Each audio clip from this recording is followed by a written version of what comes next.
Yeah, just one thing across the board. It's like, at least in our own experiences, is like, I wish more doctors would just listen to patients. Yeah. Just listen to what they're saying instead of already maybe having some idea in your mind and running wherever corner you're going with whatever you think the problem is. It's like, I wish, yeah, they'd listen to patients more to actually what the symptoms are and what's going on, and maybe things would be found quicker or found at all. Welcome to Disability. We are your hosts, Will. And Gwen Parks. Relax. You're with family. Let us entertain you with raw, unfiltered, lively discussions. Awkward antics with a dash of sass and a pinch of quirk. Lighthearted awareness, education, And sometimes a little mischief. celebrate life Love. and difference. We are Disability. Hello, everyone, and welcome back to this edition of Disability Podcast. When we last left off, we had just ended talking about the GoFundMe page that we had set up, and then also we were talking about the patient care rep who was informing us that we could actually go to other outside hospitals as long as we notified the VA within a certain window that you were at that hospital so that they would cover it, all the expenses, charges, whatever. So now we're planning to go into Hopkins. And one thing randomly about the last episode that I hated is I noticed that I kept saying, like, and I don't remember, and I don't remember, and I don't remember. So I'm gonna do like my best to not say that phrase this entire time, because when I was going back and editing it and rewatching it, it was driving me crazy. The I amount didn't do of times I anything like kept saying, no, it was just me constantly. And so I'm gonna just try to restrain myself now from saying it, because I annoyed the shit out of myself, and it's probably gonna annoy some people too. So I apologize. But yeah, so I drive you down to Hopkins. You pack all your stuff because we're planning for an inpatient stay. We're going through the ER. Hillary supposedly got in contact with someone that was supposed to relay a message to someone else in the inpatient department that I needed to be admitted. That was at Hopkins? Yeah, she had done that. Oh. And you look, Well, there's I don't want to cut you. always the you had one job type of situation that we always happen to find.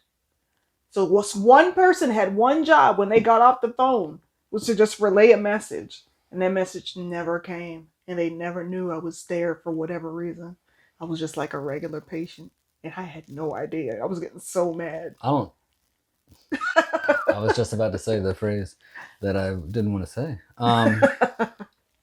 But no, I don't recall her even doing that for Johns Hopkins. And for anybody, I didn't mean to try to cut you off there, but I was just trying to say, because you mentioned Hillary, and I don't know if we actually said that Hillary was your nutritionist at the VA. Mm-hmm. So I just wanted to give a little bit of background to anybody who may be wondering, well, who's Hillary? So yes, the nutritionist at the VA, she called ahead. She's the food angel. She called ahead and made sure that it was... Yeah. Okay. Well... Clearly a change of shift must have happened by the time I actually got back there. It seems like that always happens. Because they have one job, and we are always where they fail. But anyway, yeah, so that apparently was supposed to happen. But I drove you down that morning with me and the kids, and then, dropped you off. Just, not really knowing what is going to happen. Hope, because we haven't had that much luck going to the VA the past 2 times within the past week. With you needing to be in the ER, and then just it's not like admitting you and waste sending gas at this point. Yeah, not admitting you and sending you home. So really wasn't anticipating anything either way after dropping you off. Was just hoping that maybe someone who was working there was going to see that you actually needed care and that you would actually get admitted and then start being taken care of. Because again, there was nothing I could do for you at home anymore, and you needed to be in a hospital, being seen by doctors. So we dropped you off. You went into the ER. I wasn't with you through that whole process. I hate that. If anybody knows anything about me, know that I have like really severe medical PTSD. So me being alone in an ER with all my stuff and COVID being ridiculous and people being ridiculous about it. I mean, having all the people talking about it all around you, you're like, this is torture. This is hell. And I have my pillow and my clothes and my bag and all this stuff. And I'm like, everyone's germs are getting on my stuff. The longer I sit here. Mhm. And, and the longer I sat there, the more I wanted to vomit. And the more I wanted to vomit, the more I'm like, but the bathrooms are gross in the ER. So it got to the point where I had to go to the bathroom, vomit, come back out.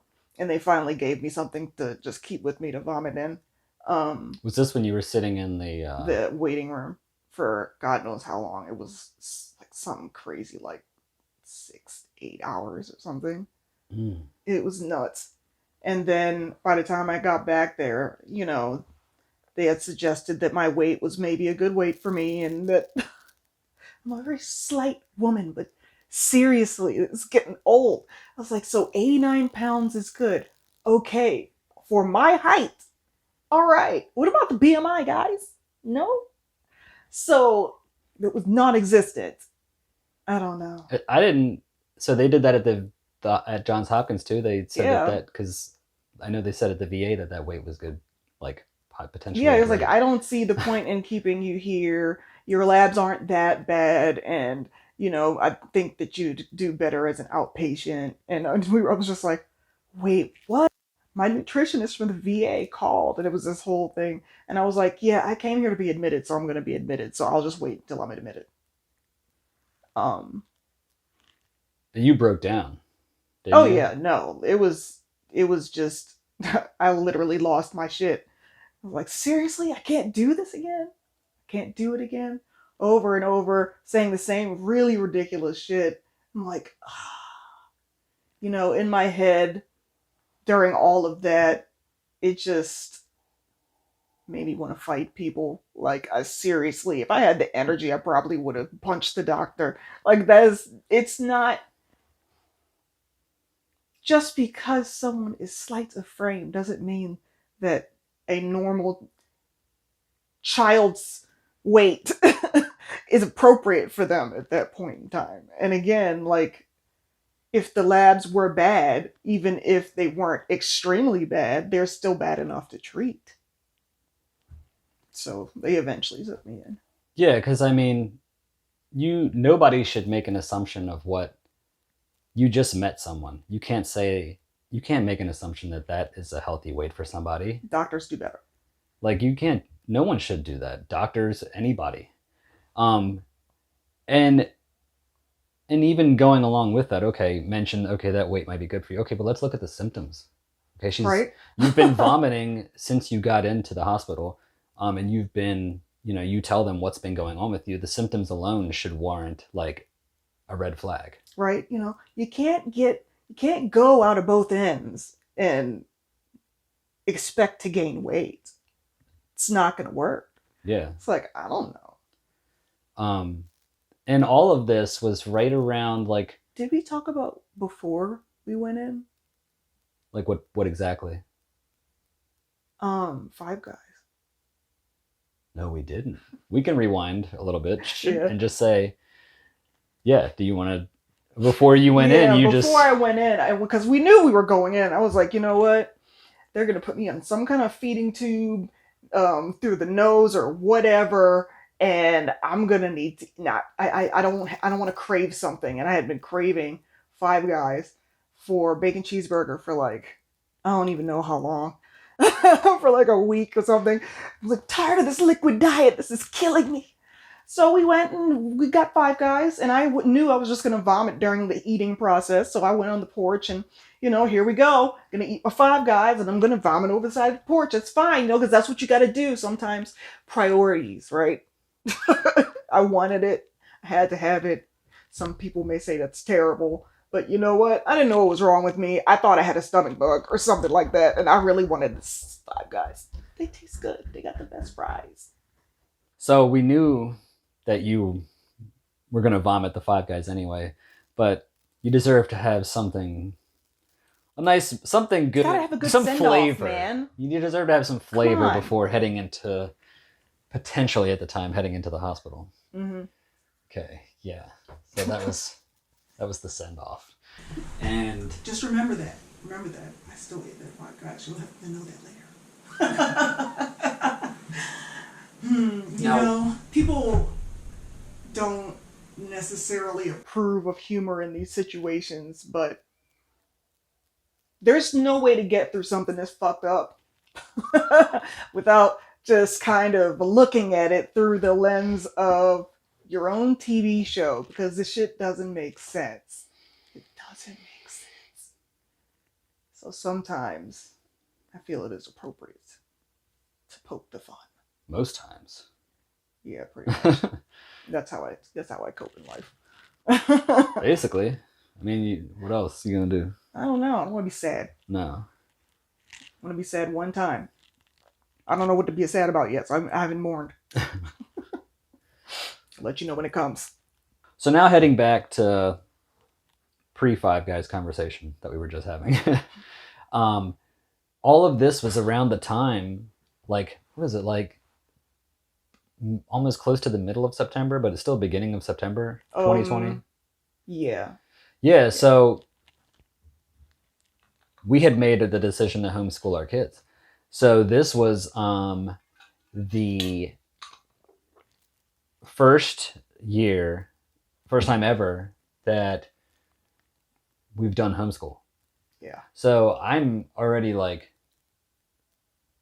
freaking out about having to do homeschool with the kids, mainly Caleb, because he, with his age, Kieran was at an age where he doesn't need to go to school. So there's nothing that needs to be recorded. He was 3. Yeah. So here I am having to start homeschool with the kids now, dealing with the way your health is at the same time, and being completely worried and concerned for you and about you. And then worried and concerned that I'm going to be able to teach or work with him with homeschool the proper way, so that he succeeds, because I didn't want him to fail, educationally. And so sorry, the kid's screaming. It's hysterical. I know. Yeah, there's loud, crazy screams outside, and I'm trying to block it out. Sorry. And then I was just concerned, man, and there was so much stress going on at this one time. So that was going on. Then I'm taking you to the hospital, and then I'm having to have phone calls with, doctors or the patient care rep, because they can't talk to you. So I'm just like all over the place. And then, like, when I first got in there, I made sure that they were billing the right place. I'm like, no, here's the address. Sat down with the guy in registration. He did the whole thing. He's like, all right, now you shouldn't have any problems from here on out, whatever. Something must have happened. Maybe he didn't click enter. I don't know. Maybe he clicked a couple other things. Or maybe someone else had one job. Someone else could have had one job.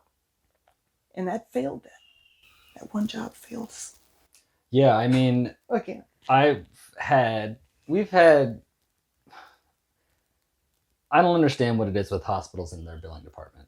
If your billing department is great, thank you, because you just make your lives and everyone else's lives much better. But we've come across so many terrible hospital billing systems, and it blows my mind. It blows my mind how these people have jobs. It's ridiculous, because they suck. They suck. So yeah, you're there by yourself. They're like hinting that they're not going to keep you, after you've been waiting for so long just to get back there into a room to talk to a doctor. Then you break down, and then they finally are deciding that they're going to admit you and take a look at what's going on. Yeah. And they were like, okay, so we're going to have GI look at you tomorrow. Because I finally got up to a room around like 1 o'clock in the morning, I think it was, or something crazy. And yeah, blank space. Yeah. And at this time, like, we have no idea what's going on or what's exactly wrong with you, which is concerning all in itself, you know? And so we're sending you in there to just try to find out what's going on. So finally you're getting in there and yeah, what was like I was very happy that you were finally like admitted somewhere because of our past fails of trying to get it done. So I was grateful for that and was hopeful that, you know, they'd find out what was wrong and just to get the feeding tube and then maybe, you know, you can start feeling a bit better.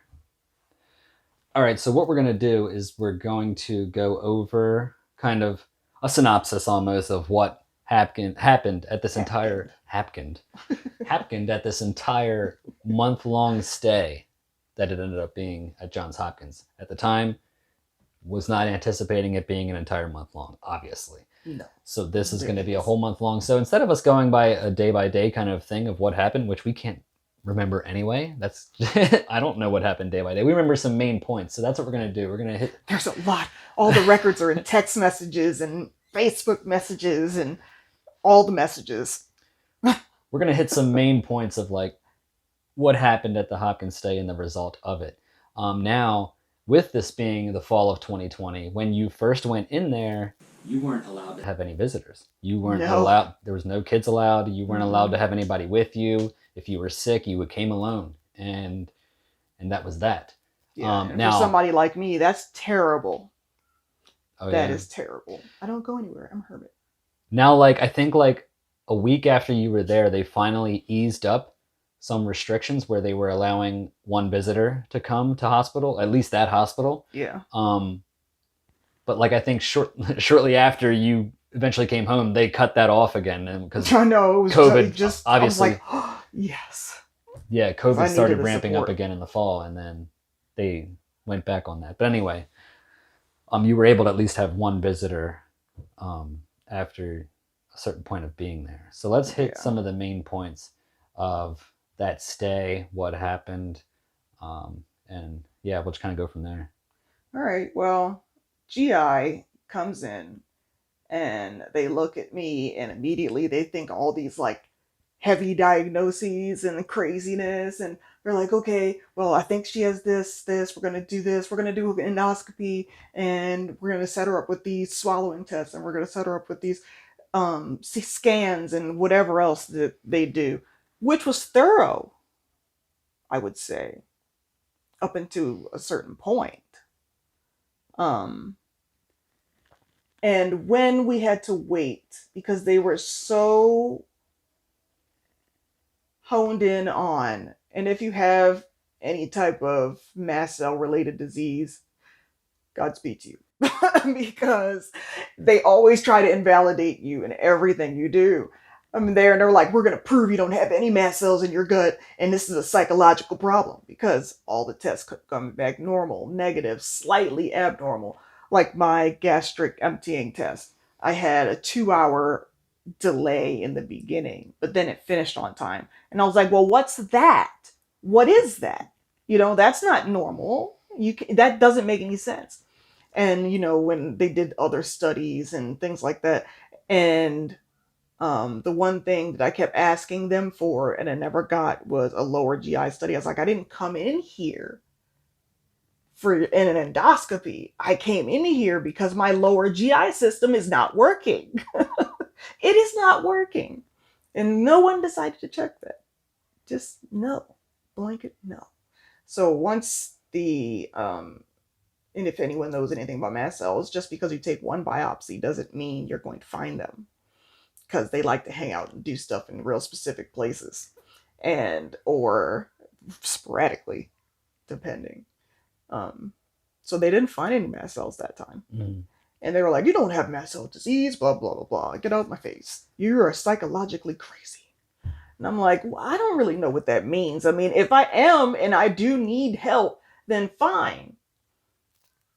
But the only reason why they thought that was the first week of me being there at the hospital alone and just basically in tears the whole time. I didn't watch TV or nothing. All the nurses and the techs and the sanitation workers, food service workers, everyone would always come in. Why don't you just turn the TV on? I was extremely depressed um, about everything and just being completely cut off because you are like a service animal to me. I don't care what that, I want a T-shirt. You are my service animal. I'll So put my face on a dog body. no God. So yeah, I forgot what I was gonna say. You were talking about being alone in the room. Oh yeah, so I didn't want anybody from psych. Um, I didn't want anybody from psych to come to talk to me because I already have a psychologist that I had for 15 years. Why would I go seek anybody else's? Me personally, me. I don't. I stick with the same. I like same. So And you see her quite like, regularly. yeah, you were seeing her every other week at least. Yeah, and I had asked. I asked for a social worker to come to my room. I was like, I just had a couple questions. Just wanted to talk about some things um, that I was dealing with, and then just in a need to get stuff off my chest sort of way. And that social worker never came. And I was asking about it. Like, where's the social worker? Where's the social worker? And one day, when Deb was visiting, they decided to bring in the psych team because all the tests were coming back normal or slightly abnormal and didn't account for the extremeness of my symptoms.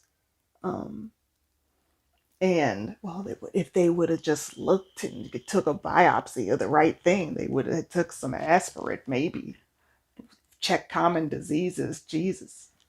Anyway, yeah, I'm salty.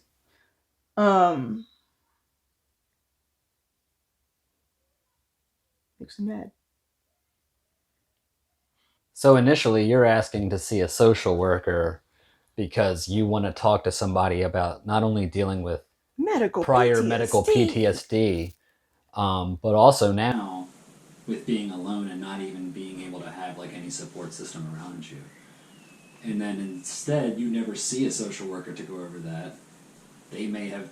Do you think that they took what you said there and then made it into maybe there's something psychologically wrong with her and that's what's causing this? Do you think that Oh, that was like 100%. attributed? 100%. Because when the psych team came, it wasn't a psych team per se. It was a psychologist and students. So they were going to learn something. I know how teaching hospitals work. The VA is a teaching hospital. I'm not stupid. When they bring people to learn, it's usually they think you don't know what you're talking about and you need medication for a psych problem. Always. In my experience, for myself. It's not for everybody. I'm just saying. Well, I wonder what the hell they learned from that whole interaction, especially the ones after, because Well, I was like, well, if I have to do this and I have to do this, I didn't think I had a choice. I mean, I didn't think I had a choice whether that I could see the psych people or not see the psych people. If I knew I had a choice, I would have told them to fuck off. yeah. Because I remember I told them in the beginning, I was like, I don't need a psych person. I was like, I just need a social worker. They're like, yeah, well, we're here now. I was like, well, I mean, I just deal with a lot of medical PTSD. And then they got into like family history and stuff like that. And then they were like, are there any family history of eating disorders? And I was just like, fuck me sideways. Yes, there is. They're like, yeah, so who in the family has an eating disorder? And, you go through the whole thing. And I'm like, oh, you're twin. I'm like, yeah. yeah, my twin. I'm like, oh God, they're gonna do it. They're gonna do it. They've been doing it to us since we were born. I can't stand it. So, like, oh, I was like, yeah, but I don't have an eating disorder. I was like, I go to see a psychologist and psychiatrist quite regularly for like the past whatever years it's been. Established 15 years ago.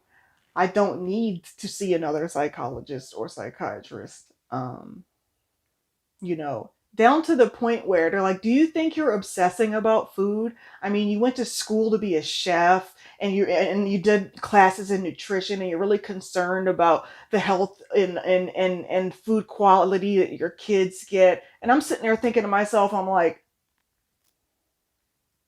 "Excuse me?" And I was like, "Wait."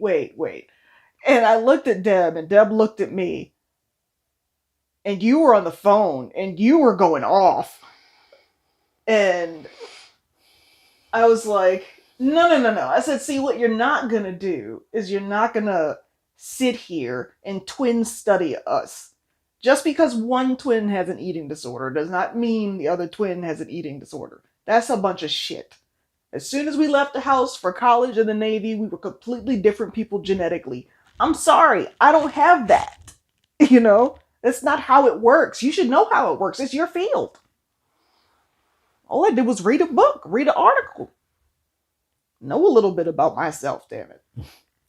Like, this is ridiculous.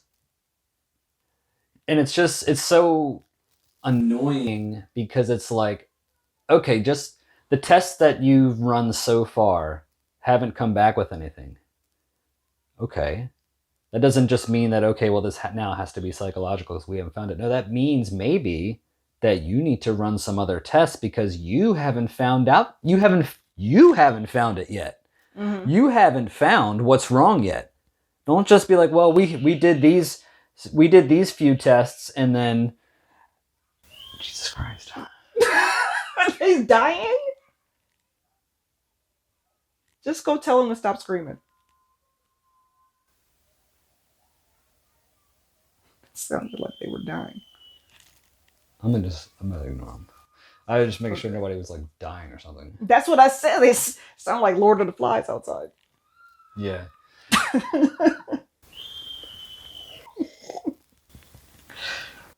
Let me remember what I was saying. Right. Do you remember what I was saying? Bro. Lord of the Flies. So yeah, just because they they ran a few little bit of tests and then didn't find anything, it's just like, oh, we'll throw our hands up, y'all. Like, this must be psychological because we haven't found it. No, do more work. Yeah, they Do probably work. also thought it was psychological because one time they came in and the nurse was like, have you ever had your blood sugar checked? I'm like, no, I'm not diabetic. You know, I'm not. She's like, but you look like you need your blood sugar checked. I was like, okay, well then check it. So they checked it and they're like, your blood sugar is 34. I was like, what is that? Is that bad? I had no idea. So, and then I was like, yeah. She's like, that's really bad. How are you having a conversation right now? Like, that's not normal. I was like, well, I don't know what the symptoms of hypoglycemia are. I don't have diabetes. I don't. It's not my wheelhouse. It's not. I could look it up at any given time, but I don't know. Yeah. So apparently, hypoglycemia feels like PTSD, like a PTSD attack. And I'm just sitting there like, I'm sitting here deep breathing and stuff and doing some breath work and some whatever else going on to help keep my PTSD that I thought was ramping up. No, it was actually my body going into like lack of glucose shit. Mm. And it was like, oh my gosh, how is she get her some dextrose? And I'm like, yeah, okay, sure. I mean, it's not like I've had food since I've been here. Y'all still trying to make me eat shit I can't eat. Mm. So, at what point? So now, I remember we dealt with psych and that whole fiasco. Because what they were suggesting that okay, well, you might have ARFID. Yeah. You know, maybe you have What is an ARFID? aversion to food textures or certain colors of food or the way it feels in your mouth, and and you end up vomiting it back up. And they were suggesting maybe you go into treatment and all this stuff for ARFID because maybe that's what's going on. And Yeah, because they came back like a couple days later with this bullshit. And I was like, excuse me? I was like, have you called and talked to my psychologist? I gave you the information. Because if you did, you wouldn't be saying that. This is completely asinine. right, they never call. Did we try to call him? Like one time? Great, because you thought you had this classic case to show these students. Classic case of ARFID, guys. Classic case. She went to school for food. So needless to say, Twice. Yeah. Needless to say, they eventually were removed. The psych team was eventually just taken off. I told them to not come back. Yeah, they were like, well, I was like, I didn't even call you first place. I called for a social worker. Yeah. That is not you. Because they were trying to say you asked for us to come here. Like, no, we never requested any. You for not no. Yeah. No, social worker and the psych team is different. Yeah. You just wanted to come on here and thinking you got some classic case to show these students. And the students the whole time were looking at her like, I don't think that what you are saying is what this is. You know, and they had their chance to ask me questions as well. And based on their questions, one of them even was like, well, what criteria does she fit for ARFID then? Like what specifically? Mm-hmm. You know, and there was the most generalized statement, and he just looked at me, and I looked at him, and I was like, you can't do nothing, and I can't do nothing. This is some shit. Like, that kind of recognition. Like, he's like, I'm going to have this on my conscience forever. Can't do nothing because I was in school. You know, that's ridiculous. I've seen that more often than is necessary, is when you see the students look at the elder, career-hardened doctors, and they get it wrong right in front of their face, and then shoot them down because they don't know nothing. Yeah. Like, all right, they don't know nothing. Yeah. Please. Yeah. Just one thing across the board. It's like, at least in our own experiences, is like, I wish more doctors would just listen to patients. Yeah. Just listen to what they're saying instead of already maybe having some idea in your mind and running wherever corner you're going with whatever you think the problem is. It's like, I wish, they'd listen to patients more to actually what the symptoms are and what's going on, and maybe things would be found quicker or found at all. And the whole time that I'm in the hospital, I'm talking to the immunologist that I've seen once, back and forth with his staff, you know, and they're like, I'm like, have you guys contacted him? He will tell you I have a mast cell disease. This is the doctor we're trying to get to the whole time. You know, we're just trying to get you stabilized so we can see him. Mm-hmm. And he's writing me back in the portal, you know, like if they had gotten their shit together beforehand, you wouldn't be in such a bad off state. And I'm like, well, that sucks. But we're here now, and they're trying to make me commit myself. And I don't want to do that. Like, that we really think you should do this. You should do it. You should do it. I'm like, no. Like, why should I do it? We can have you, like, they literally just don't listen to you. Like, they want you, they just keep talking. And it's so irritating to just keep getting barraged with, oh, well, we can have psych come in and talk to you anytime, okay? Anytime. Like, no, I'm good. I literally have a psych appointment tomorrow morning on the phone with my doctor because I told y'all I had a psych appointment this week. So his doctor's office is concerned for my well-being, but they can't really do anything because they've only seen me once. And, you know, I just got prescriptions from them, and I got prescriptions from the inpatient. The inpatient doctor at the VA at the time when I saw them back in the last episode, that was the one saving grace. She put in every prescription that she could from Dr. Kirschenbaum. Every single one. So I wasn't without, but I had just started the medicine literally a couple weeks before getting admitted to Hopkins, and some of that stuff takes a minimum of 6 weeks to work. So I was behind the 8 ball with all that stuff. GI doctors, they wanted, the others was looking for mast cells and gastroparesis. Outside of that, they didn't care. And not gastroparesis like your whole entire GI tract, just your stomach. Anything outside of that, they could give a shit less. You sit there and you talk to your nurses, you talk to your techs, you talk to your other staff members that come in and see you every day.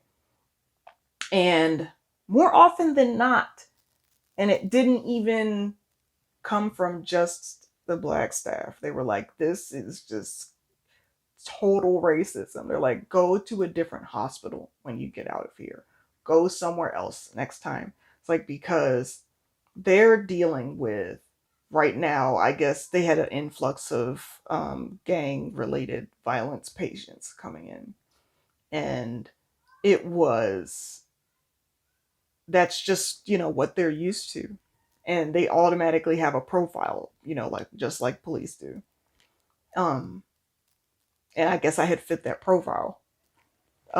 Drug seeking and all that other type of stuff. But the one thing they couldn't do was deny the fact that I needed a feeding tube. So they tried me with a nasal gastric tube, and that's the one that goes through your nose. And I tolerated that. And then they were going to move me to a peg tube. But that's after, like, I tried to drink the formulas because I was really concerned about Kieran's eating. And I didn't want to go home, like, not being able to have something by mouth. I didn't want to affect the kids negatively in any way. Just growing up seeing mom's not eating, so I don't have to eat, or my habits can be X, Y, and Z because, oh, look at mom. Formula by mouth is not for the faint of heart because that stuff is gross. I remember the first one I tried tasted like liquid corn chips. It's so gross. So disgusting. It was made with soy. That was the one thing that I didn't think of when I was there, that they would give me incorrect shit. They didn't listen to me. They were like, you don't have a mast cell disease. We didn't find any. I'm like, you don't know how mast cells work clearly. You just want to find random shit today to say you found some shit. And when it wasn't there, you got sad and you couldn't, friggin' have a pissing contest with another doctor down the hall. I don't know. I know. It's like they were trying to prove you wrong. I was like, why are y'all trying to do this? Stop trying to prove me wrong and figure some shit out. And maybe they thought that with psych too. Like, oh, well, we didn't see any mast cells. She doesn't know mast cell disease. She's just crazy. Yeah. Like, oh yeah, I'm crazy. I'm just in here throwing up all the time because I want to. Or yeah, it's just what I like to do. It's like, no, it's not. It's the pastime. Apparently. Yeah. Mm-hmm. So they give you a peg tube, and yeah, so they give me a peg tube, which is the G tube in my belly. Yeah, it's a tube directly in your stomach. They gave me what's called a legacy tube, something that is pretty much not used at all, ever. Something they just got in the back room, just be like chilling. Fuck that. It's fucked up. There's so many better options. That was not the most comfortable, and lots of pain and scarring. Just because of how long the tube was, right? That and the type of tube it was, with the type of bumper system. Oh yeah, that's right. Mm-hmm. We recently just got your tube replaced, so you had that one for just about 2 years. Yeah, that was crazy. Mm-hmm. Stupid people. And now you get the thing surgically put inside of you. Yes. And then the surgery. And then began the trialing of just formula at this point, right? To see what you tolerate. Yeah. So we found one that supposedly I could tolerate. And I was like, yeah, okay, sweet. I could tolerate this. It wasn't so bad. I was gaining weight on it when we left, you know. Yeah. It was decent, the one they found. And of course, you know, it's a special formula that we don't carry very often. So then Hillary had to do some magic because they didn't even have a feeding pump to give me to go home with. Remember that? Mm-hmm. You had to do that mess too, weren't you? Driving around between hospitals trying to deliver stuff to the doctors between the hospitals. Yeah. That was insane. It's ridiculous. I Yeah. know. Then after after that, the home care team. I was supposed to be gone, like out of the hospital, done. Should have been done like 2 weeks. No. You were supposed to go Mm-mm. home on a Friday. I remember. Yeah, I was supposed to go home on a Friday. Me and the kids Told were all the excited. kids for like, and this was like what, the 5th time that they gave us a date to go home. I don't know. It It seemed felt like forever. the 5th time, but I mean, it was It was probably only 3 or 4. but it's enough. Like any more than 2 is Yeah, excessive. So excessive. So the kids are just like, oh God, I don't know. We'll have to let the kids speak for themselves. Yeah, I mean, it was tough because none of us going into it, none of us anticipated that you would be there for a month. We didn't know how long any of this was going to take or what was going to happen. So, you know, especially with the kids, they had no, you know, they didn't realize you were going to be in there that long either. And of course, they want to know when you're coming back. You know, as the days go on and on and on, when's mom coming back? You know, they start to begin to think that you aren't coming back, maybe, or like something's seriously wrong. You know, and Yeah. so they're missing you all the time, and they want to see you, and you know, it was tough. There's not enough Google Duo in the world. No, it was tough, man. Just to not have you home and be around the kids and stuff. You know. Yeah. And then they couldn't visit you, so we couldn't take you in because Sucked. of COVID. So yeah, it was shitty. It was really shitty. But I was happy towards the end, finally, that you started feeling better. You know, because before you going into getting the feeding tube and then after, like, was a big difference. And I was just relieved that you were eating, or not eating, but keeping things in and not throwing them up, and actually gaining weight and feeling better and not looking like a bag of bones. Poor unfortunate self. So I was just like grateful that that was beginning to at least, you know, improve at that time. Yeah. But rewinding a little bit, we were trying to get you to come home that Friday, and then Hopkins was trying to work with the VA to set up home care because the VA said that it needed to be done through them or something. Mm-hmm. And then they never clicked for that Friday. And so then you were stuck there the whole weekend. And then Monday rolls around and they're like, you know, you can just go home. You don't need home care. Your husband can basically do it. And so I came in, they gave me they trained me how to set up the... And the VA was like, yeah, pump. We'll get you home care. We'll get you home care. Don't worry. We'll get you home care. And I'm like, why is it so difficult to find home care where we live? It shouldn't be difficult. There's so much elderly up here. Because they're everywhere. Yeah. There shouldn't be a place that's devoid of home care. No. And then, yeah, so basically you sat there the whole weekend for no reason. You could have came home Friday. Stupid. So yeah, I got the training for the pump, and then we finally were looking at being able to just bring you home now, and we'll get the formula sent to the house via the VA, and formula bags, syringes, all that stuff, the equipment, you know, and stuff that you need for it, and be able to take care of you here at home now. Yeah, because if you don't know, my hands totally suck. It is really difficult to grab things and not throw them or drop them. It's just not good. Not good with a feeding tube. It's not a good look. How much times have I spilled out my belly contents Yeah. trying to help? I'm not allowed to help. Now, kind of summarizing this whole stay at Hopkins. You go in there, they run a bunch of tests. They ultimately find nothing. They ended up discharging you with a suggestion diagnosis of ARFID. Was there anything else on there? No, just stating that the feeding tube was placed for an adult. I believe it says with failure to thrive or something like that. Okay, and the suggested diagnosis. Suggested would be diagnosis is ARFID.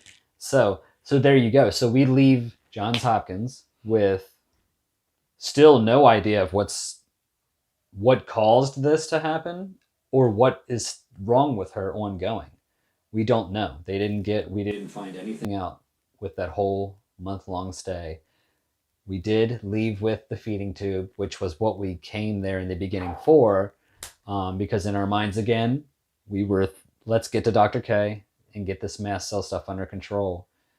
Let's just get the feeding tube so we can get to him. So in a way,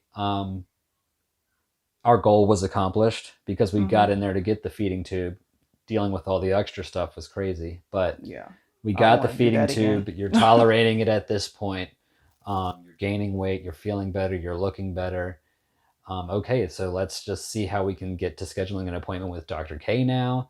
But again, we don't know what caused it. We didn't find out a diagnosis from that at all. So we're still trying to figure out at this point what's going on. Yeah. So before we end this, we do want to bring up one thing, one other little tidbit that we also, briefly dealt with within the hospital as well, and then exiting too. Yeah. So if you are a medical cannabis patient and you happen to be vomiting and shitting yourself at the same time, they are going to try to tell you that you have cannabis hyperemesis syndrome. They tried to push that so hard, it was getting real annoying. So I had to sit there and teach them about the disease. I'm like, look, cannabis hyperemesis syndrome is a syndrome that can be relieved by hot showers. I cannot take hot showers. Hot showers do not make me feel better. It's real specific to CHM. Real specific. And they kept asking me, I'm like, look, I would like a tepid shower. That's what I would like. I don't want, for reasons we know now. But that is just ridiculous. And I told them, I was like, that you shouldn't play with that diagnosis. Don't just label everybody with that diagnosis because that's not what people are coming in for. Sometimes it's whatever they were taking the cannabis for that is causing them the problem. Like, look at it as a medicine was what it is. Sometimes it's not a rec drug. Sometimes it's actually doing something for somebody's body. I don't get it. And again, it's just another one of those things that we talked about it earlier, is that they can't find out what's wrong with the test they're running, so then it must be this, or it must be that, because we haven't found it. And it's like, no, keep doing other tests. Because... No, they just stopped doing tests after, a week. It took them a week to get my medications straight. I didn't get all my medications until a week in. Mm-hmm. Stupid. And then as it's funny because as we leave that hospital stay and as the months are going to progress here, we start to find out more information. We start to find out what's kind of causing these issues that you're dealing with and how you ended up there. And once you hear the different things that we start to find out of what caused the hospital stay, what caused all those symptoms, you're going to be like, why did Johns Hopkins not find this out? Yeah. Why did they not run a test and find it out? Okay. So we are going to end here. You are getting out of Johns Hopkins. Finally trying to get back to some normalcy at home, even though nothing is normal because now we're adjusting to a new kind of way of living where you're not really eating anything. You're being fed through the G tube. So this is a whole new thing for the family.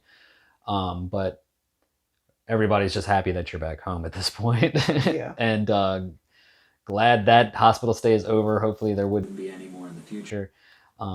Now, when we come back, we are going to progress in the months leading after Hopkins. So the aftermath of that stuff, we start to see some different specialists and start to find out more information about what's going on with your health. So stay tuned next time as we kind of jump into that part of this whole journey and explain a bit more of what's going on and give you our side of it.